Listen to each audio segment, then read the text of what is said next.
desses votos contrários, se optou por fundar a ANPAP, e nessa reunião foi nomeada a professora Araci Amaral, que foi de organizar realmente a fundação na USP no ano que vem, e poucos meses depois conseguimos, e ela conseguiu com muito mérito, inclusive, a fazer essa arte, e aí foi fundada a ANPAP, que continua de vento em pouco até hoje. Com certeza, cada vez maior, cada vez mais fortalecida, mais sócios, com problema inclusive de filtrar os sócios, senão é uma coisa que se perde o controle. Devido ainda à má compreensão do que é a pesquisa em arte. Também. Existe, também, porque tinha muita a dificuldade do que é o artista e do que é o artista pesquisador. Exato. E eu, paralelamente, depois da fundação da ANPAP, eu achei que minha missão estava praticamente, não tinha muito mais o que fazer. A área estava consolidada e a ANPAP estava fundada. Aí eu fui fazer meu doutorado na USP e escolhi exatamente esse tema para até deixar mais claro. A pesquisa em arte, que foi a minha tese, que depois deu origem à pesquisa em arte, que já está com em torno de 15 mil livros publicados em 4 edições. A última está sendo agora, que foi uma edição até totalmente comprada pelo governo da Bahia, que vão distribuir 5 mil livros para todas as redes. Eu fiquei muito satisfeito com isso. E foi um livro que realmente marcou. E ele é muito esclarecedor, né? Um livro assim, sucinto, direto, esclarece de fato. Para resolver. Tem todo o embasamento também, talvez, do lado mais das ciências com sociais, certeza. Né? Que está, com certeza. Traz estatísticas, traz dados. Essa questão, inclusive, de se trabalhar pesquisa em arte, praticamente ninguém fez mais nada a respeito disso. Eu que poderia ter feito e não fiz. Eu não fiz por opção. Mas eu acho que é difícil, não foi feito porque a questão da pesquisa, ela pressupõe e exige alguma coisa um pouco mais pontual, um pouco mais objetivo.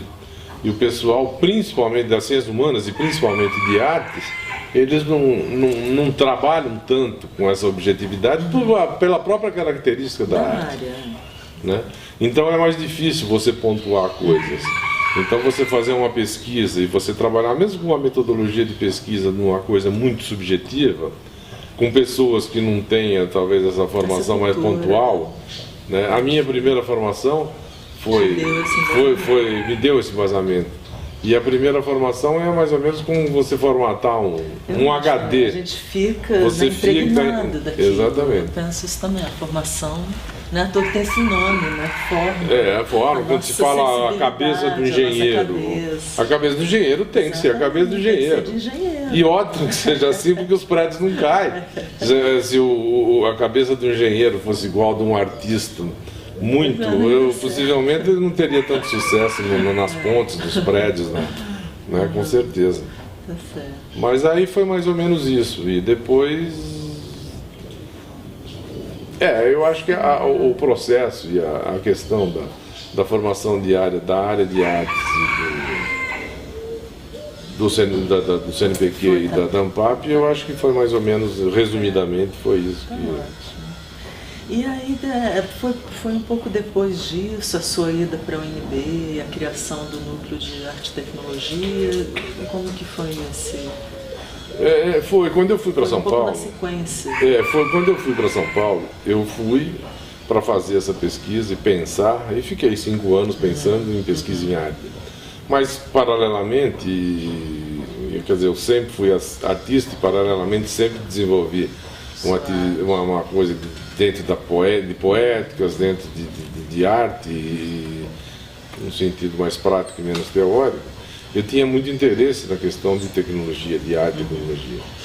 E realmente a minha ida para São Paulo eu parei de pintar praticamente, e chegando em São Paulo fiz um pouco de gravura e entrei praticamente para a computação. E na época era muito incipiente, né? Não existia. Lá em São Paulo que havia artistas Eu fui para a computação mais ou menos via vídeo-texto. Eu lembro. Que era exatamente, era uma coisa muito precária, era uma internet da época pré-histórica, que o Júlio Plaza que começou a mexer com isso e foi curador inclusive na Bienal de São Paulo, com uma grande novidade tecnológica, muito interessante, e eu me interessei, era esse o filão que eu estava querendo explorar.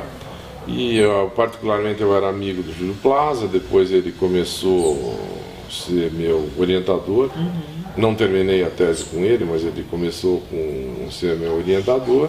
E foi até importante para essa minha guinada para microcomputador. O microcomputador, claro que já existia, mas ele estava começando a ser mais acessível nessa época, que é mais ou menos 87, 88, 89.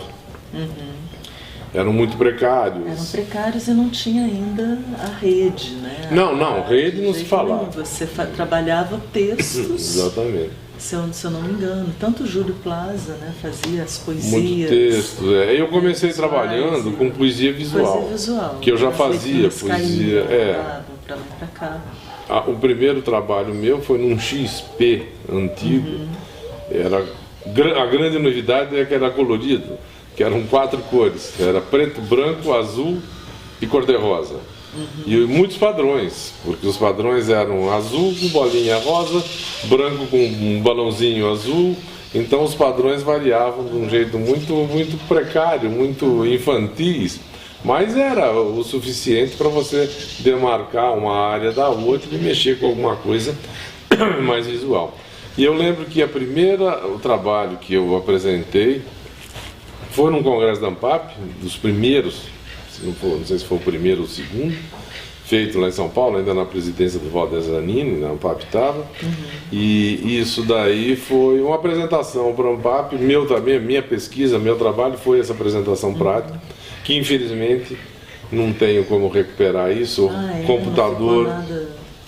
Não, o computador não roda mais, aqueles discos enormes que com certeza, se eu conseguisse recuperar hoje esse disco, eu guardo ele até hoje, mas não tem onde rodar. Não tem onde rodar e mesmo deve estar totalmente deteriorado, com certeza. E isso daí... Muita coisa se perdeu, né, Silvio? Se perdeu. Esse comecinho da história da arte computacional. Se perdeu. Como a gente vinha falando, por mais que a gente possa ir mudando de meio e garantindo uma perduração, uma duração para esse material, tem muita coisa que se perdeu.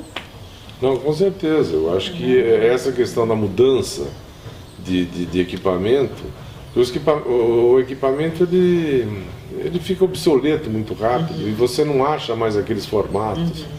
O que era um disquete, que não existe uma disquete há muito tempo. Vai nos dois, desde o hardware, software, tudo. Tudo vai mudando e você...